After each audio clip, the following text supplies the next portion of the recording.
Jocelyn Quenda, your podcast host, and you are listening to the Empowerment Minutes podcast. For those who are joining for the first time, this is really a podcast to empower you with nuggets on learning and development, training, leadership coaching, entrepreneurship, and personal growth. As you know, I'm a learning leader, researcher, speaker, coach, consultant, and I'm an author of the book, Dream Big and Live Your Dreams Boldly. I am also the CEO and founder of EMK Learning Solutions, LLC, a training, leadership, and development company. I have had the honor to work with instructional designers, coach trainers and training professionals to become better leaders. So I'll be glad to help you too, if you would let me know. So it's exciting to be back on this show this week for another empowering episode. And we have an amazing guest today. I know you cannot wait to learn more about this guest, but just hold on. Before I get started, I want to take a moment to honor you, to say thank you so much for being a fan of this podcast. You take the time to listen every week, and this keeps us going. So I really appreciate you for doing this every week. Thank you so much for spreading the love. Thank you, thank you, thank you. So once again, happy Women's History Month to all the women out there. And so we're still on the Women Empowerment series, and the focus of today's episode is on cultivating joy. It's an amazing, a unique topic. And so to get us started, let me introduce you to our special guest. And who's that? That's Joy. So welcome to the show, Joy. Thank you so much for accepting our invitation to be a guest on the show. So can you tell us about yourself, what you do in a nutshell? I'm sure our guests would love to know much more about you. So take it away. Well, wonderful. Thank you so much, Maureen, for first and foremost. And just sincerely thank you to all of you listeners. I am Joy of Just Own Yours. I'm a speaker, coach, and trainer. Just Own Yours is about empowering individuals, especially women, to take ownership of their lives, to live authentically, confidently, and with purpose. Wow. And that's the bigger gist of kind of just promoting that individual self-ownership, self-awareness, and overall well-being in communication, leadership, and personal and professional development. That's powerful. I just cannot wait to hear more. So thank you so much for sharing with us. What a coincidence that the title of the podcast episode today, it coincides with your first name, right? I'm sure the people around you are always joyful, and what a blessing. And I know that those who are tuning in today, they're going to have that same amazing experience, right? To pour some joy into their life. Joy as an acronym. So my kids always tell me that they radiate joy and happiness when I'm around them. And I feel like really privileged to hear that. And it's okay for kids to say that. But I've heard adults say the reason they break up or divorce, because their partner did not make them happy, they did not experience any joy. You are the expert of positive psychology. You radiate joy. Your programs have joy-filled, steps filled all around there. What are your thoughts on this topic? I think it's very true. One, the insights of children are amazing in the first place, for kids to have that insight and awareness and what we illuminate from them. But other adults, and then those that experience challenges based on the concept of happy, there are a lot of decisions made when you're looking at happy versus the overall joy of things.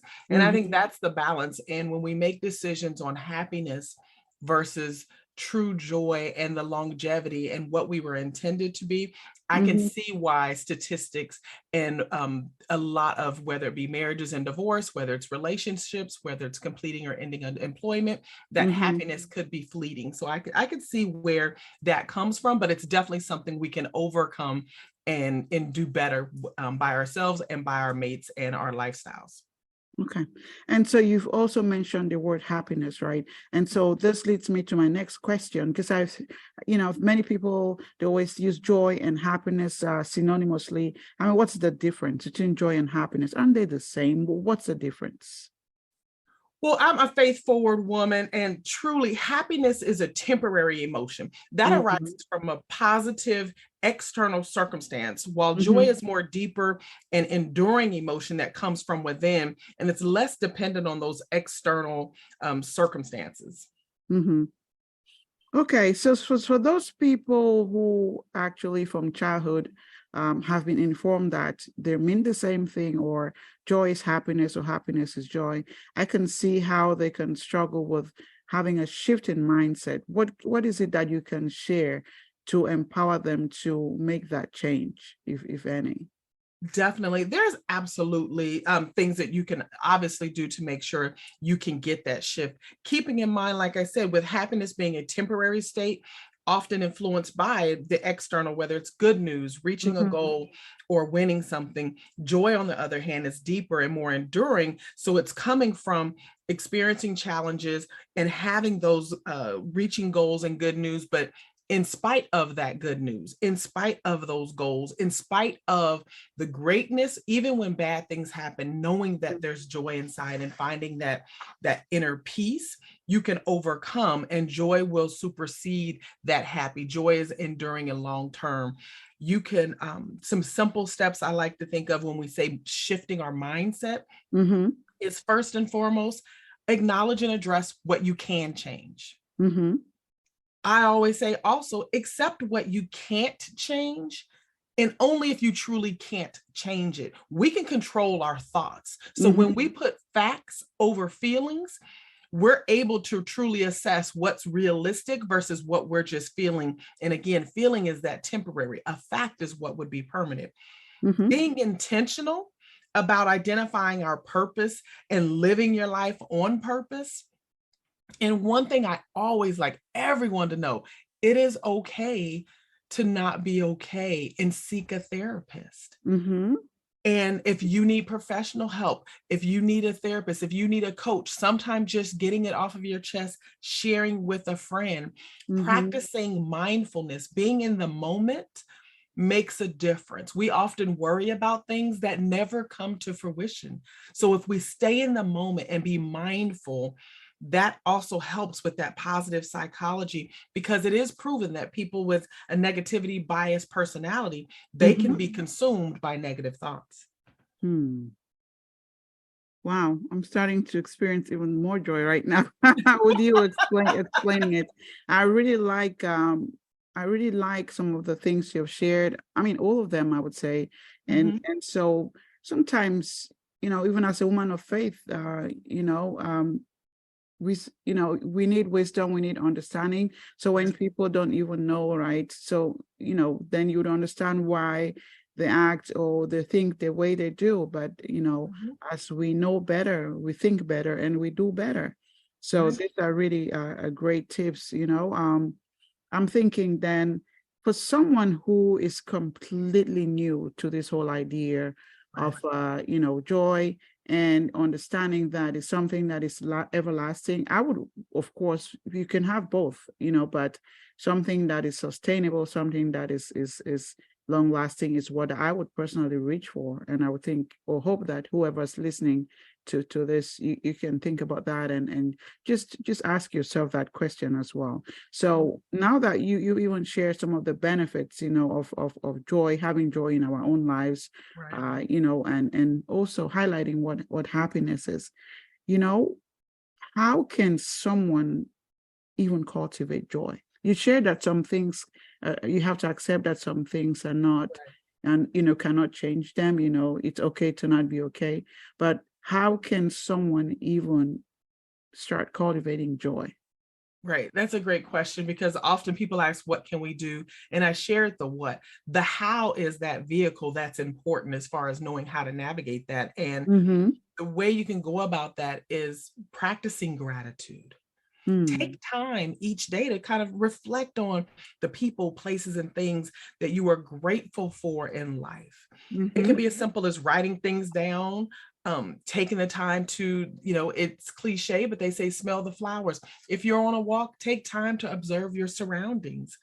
Um, be very mindful of something else we can do is engage that positive self talk.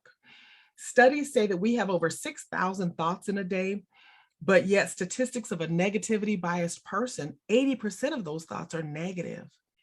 So, Mm. wow, you can only imagine what we start to believe if it's the majority of what we hear. So when we Oh. actually change that into positive talk, so instead of saying something like, that's too hard, or I can't do this, like, I can do this with a little help, or I can do this with a little more effort, and then be Mm-hmm. willing to put in that effort. or humbling ourselves to ask for that help. Another great strategy would be surrounding yourself with positive people. They always say negative Nellies or misery loves company. That is true. When you get around someone, imagine if they are just taking all the negative energy or just sharing that, you'll begin to think of your negative things, because that's where we're bonding on these negative things. When if we surround ourselves with positive people or shift the conversations, now you can have a positive experience. Now you can think of positive things in spite of, and that's where that cultivating that joy, that's going beyond this moment of happy and looking that in spite of everything I'm going through, I still am experiencing this joy because I can still see the greater good in the overall picture of things that are happening. That mindfulness is just being present. That's a true how, even though it's a what, practice mindfulness. It can help focus on staying present, not running off or exaggerating scenarios. It can keep you aware and lead to less worry. And worry just ages us, makes us look bad. There's so many things that go along with Oh, yeah, worry. absolutely. We don't want a part of that. And just engage in activities that bring you joy. It's not selfish to be self-full, meaning I gotta be better to be better for other people. I gotta be better for me first. Absolutely. And engage in those things that bring you joy so you can exude joy for others. Wow, this is powerful and this is really deep. You know, when I go even think of right now, I'm just going through my mind, I'm thinking of the statistic you shared about us as humans having 6,000, thoughts in a day, and then thinking that 80% of those, 6,000 thoughts are negative. Yeah. It means we're already working on a deficit, Mm-hmm. and so just those 20% then that we have, it takes a lot. And so we really need to push ourselves, because the negativity is just so overwhelming that Yes. if we're not intentional, we're not having that awareness.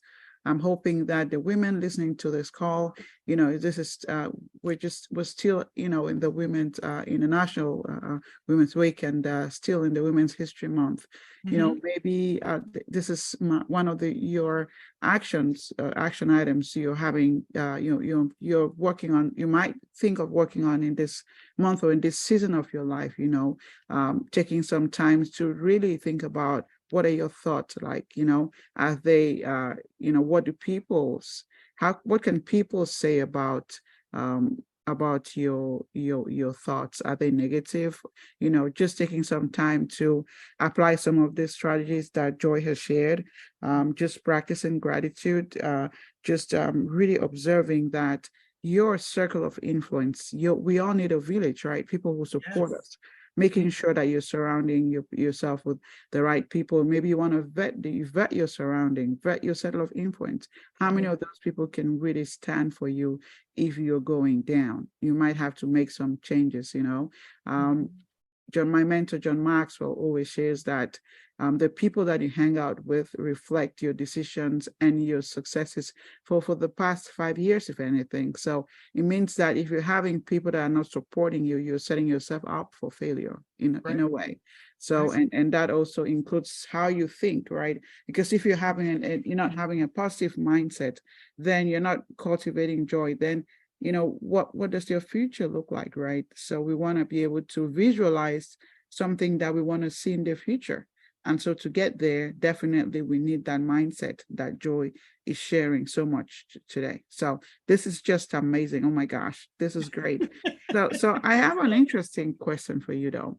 Yeah. I'm thinking, have you had the chance to, I know you work with people all the time, you coach them. And so I'm thinking, as a coach, as an expert, have you had the experience, or have you heard of anyone who's had the experience that they have failed, or not been successful in cultivating joy and happiness? And why is that? I'm just curious. Yes, unfortunately, I have, and you run across that more often than you would think, because it goes back to that shift in mindset. Mm-hmm. People aren't aware of the what to do, or maybe someone's told them the what, but they don't share that how. But then also, Yeah. healing hurts, and we have to be willing to hurt to heal. And that's the part where doing the work to practice mindfulness means being self-aware of your flaws and all. It's not always someone else. Being able to engage in things that bring you joy, you have to start realizing, I am my own person. What do I like? As women, most of the time, many of us are in the workplace. Some of us have spouses or partners. We have children. We have so much to do that depends on other people. We sometimes can lose us. So we don't even know what things That's that we true. do that bring us joy. Practicing gratitude. Sometimes the area is so gray, we can't find what to be grateful for. And that's why kind of keeping that gratitude journal helps. So I'm one person specifically came to mind, but I've experienced multiple times. But the one person that came to mind, she blatantly said, I just can't get there. And you go through the why and you work and massage. And then I had to stop and realize you have to be ready to do the work. Yes, absolutely. You have to be ready to do the work. Agree. And a bonus for today's listeners, I think where in working with that individual, what I realized is she couldn't forgive herself, and she was busy giving everyone else more grace than she gave herself. Oh So my if I God. can give the listeners any kind of bonus, it would be forgive yourself and give yourself the grace that we give others. Someone does something to us, we say, it's okay, no problem. But when we do something to ourselves, we beat ourselves up over it. So that's where I think she was stuck, in that place of not being able to forgive herself or give herself that grace.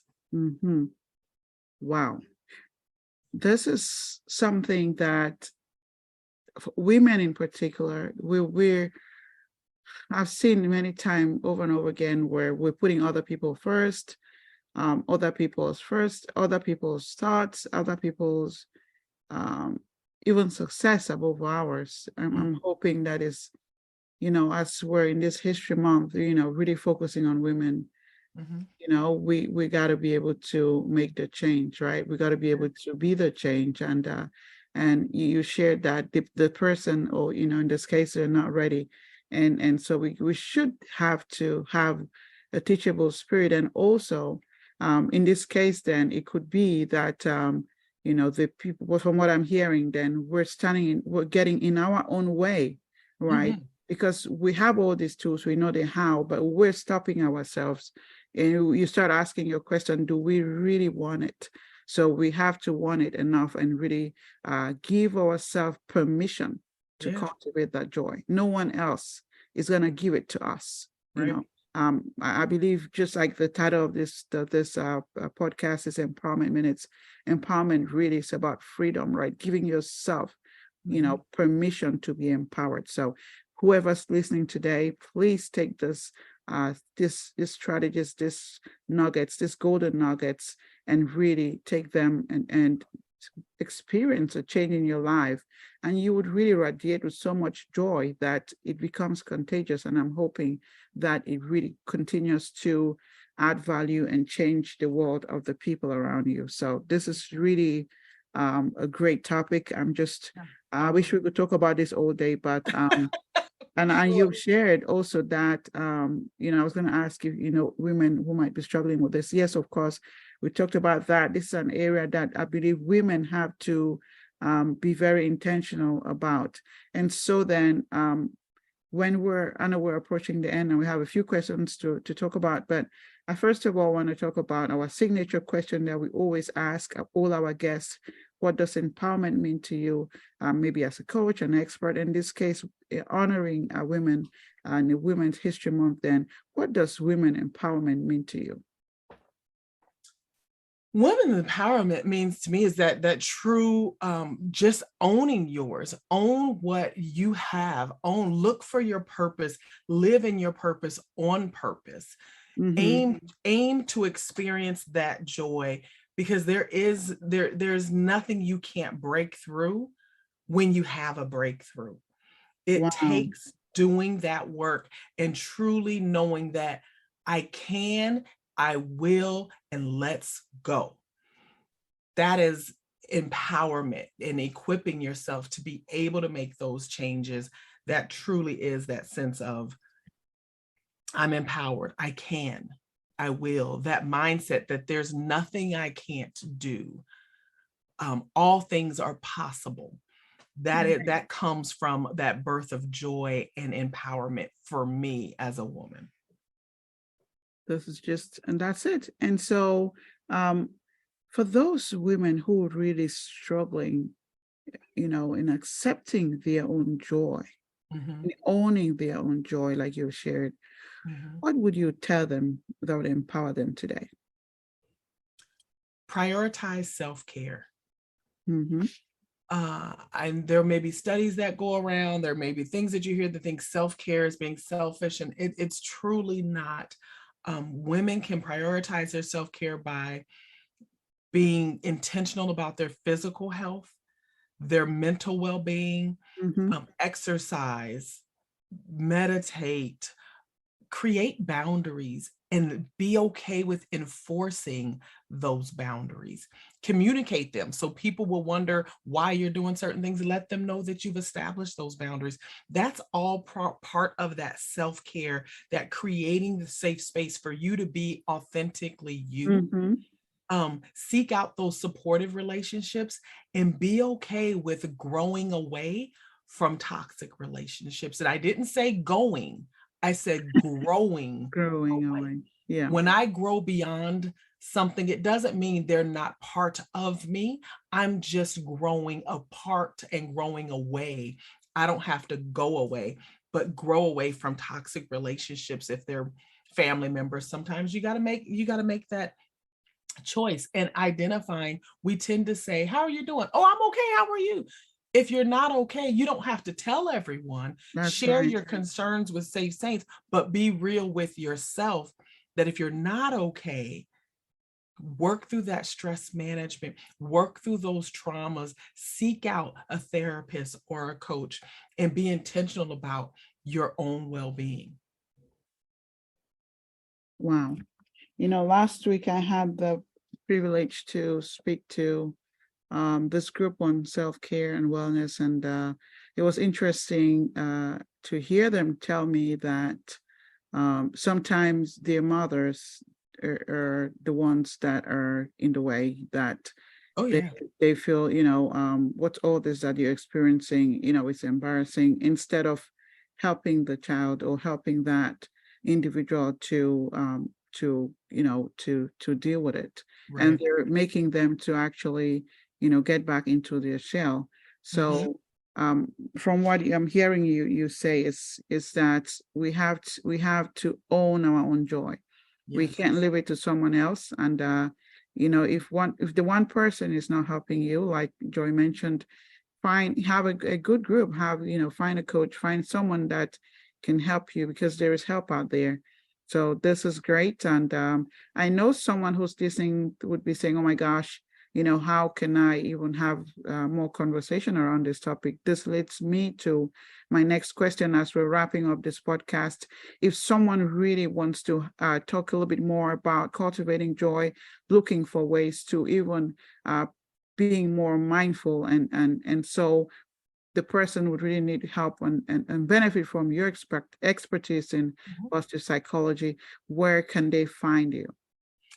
I can be found at Just Own Yours. So own like ownership. It's the acronym for joy. Just Own Yours. On all social media platforms as well as LinkedIn. And my website is www.justownyours.com. And they can email me at info@justownyours.com as well. Okay, this is excellent. We do have our podcast show notes where people usually go on there to read, and so with your permission, can I put the link of your website there in case they want to click on there to come to your website? Is that okay? Absolutely. Okay. Anytime, anything to help. And especially, like I said, women, we are in this together. You do not have to do life alone. Absolutely. This is great. I really appreciate this. Oh my gosh. Thank you so much. It's been a great episode and it's got me thinking about so many ways that, I can see how you really make an impact in the work that you do. And I just want to say thank you so much, Joy, for being you being your joyful self and really spreading joy around the world, changing the lives of women one day at a time. So thank you for your all what you're doing in your personal and professional life. I just want to say keep up the great work and keep making a difference. So to our listeners out there, I want to thank you for tuning in. I hope right now you have what you need to cultivate joy within you and around you. Thank you so much. Thanks again, Joy. I Thank appreciate you all for tuning in and see you same time, same day next week. Be blessed. Thank you.